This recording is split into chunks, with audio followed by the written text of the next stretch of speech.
Our kinesiology activity is stepping up onto a curb. Please enjoy our video. Stepping up onto a curb requires movement at multiple joints, including the hip, knee, ankle, and metatarsophalangeal joints. In our video, the participant steps up onto a standard height curb. Her center of gravity is anterior to S1 and S2 throughout the movement, and her line of gravity is well within the base of support of her legs. Note that her base of support is wider when she has two legs in contact with the ground than when she is balanced on one leg. Stepping up onto a curb requires two classes of levers, second and third. For the purposes of this video, we're going to be focusing on plantar flexion, which just requires a second class lever. Stepping up onto a curb requires movement at the ankle and the MTP joints, which push down toward the ground. In the second class lever system, the resistance or load is the force of gravity and the weight of the body situated between the effort or force of the gastrocnemius muscles and the fulcrum of the MTP joints. The lever system for plantar flexion cannot be changed.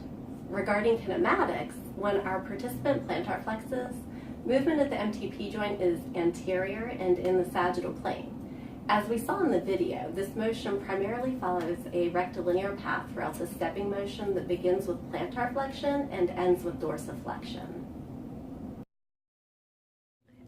Newton's second law is acceleration. This indicates that the acceleration of the leg through space depends on the force the participant exerts during the stepping movement, along with the weight of the leg.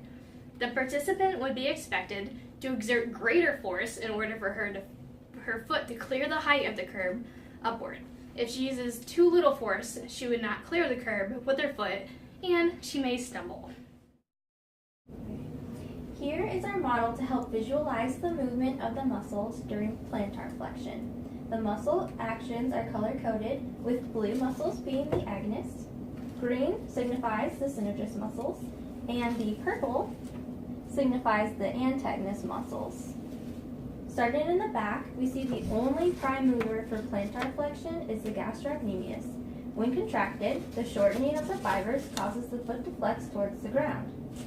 Deep to the gastrocs, we have the synergist muscles, being the soleus, the tibialis posterior,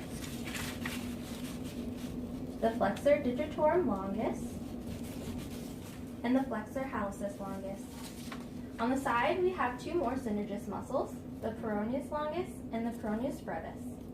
The only antagonist muscle, which is located in the front, is the tibialis anterior. Movement for plantar flexion occurs at the condyloid MTP joint, which is very stable with limited movement.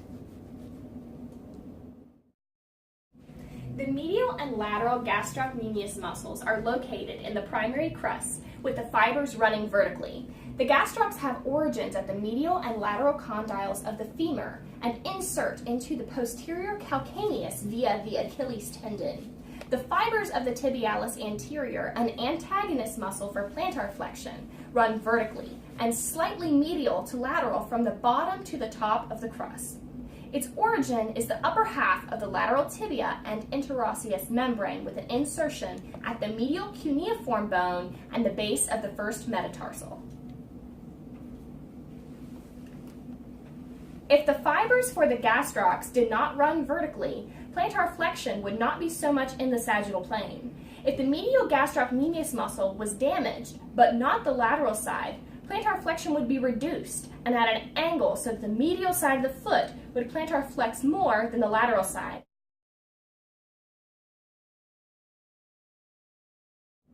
The participant would need to develop compensatory strategies for stepping up. A synergist muscle that supports plantar flexion is the soleus. The soleus originates at the upper tibia and fibula and also inserts into the Achilles tendon with the gastrocs. These muscle fibers also run vertically, so if both of these medial and lateral gastrocnemius muscles were damaged, this muscle would still allow for vertical movement, but with diminished force due to its smaller size. With additional plantar flexion, torque increases at the MTP joint. A longer foot would lead to more torque, whereas a foot that doesn't plantar flex would result in less torque. Larger movement at the hip, knee, and ankle would all result in more torque. If the force arm was similar to the moment arm, torque would be lower. Lastly, if the participant hyperplantar flexed the foot, it would increase the torque. Thanks for watching!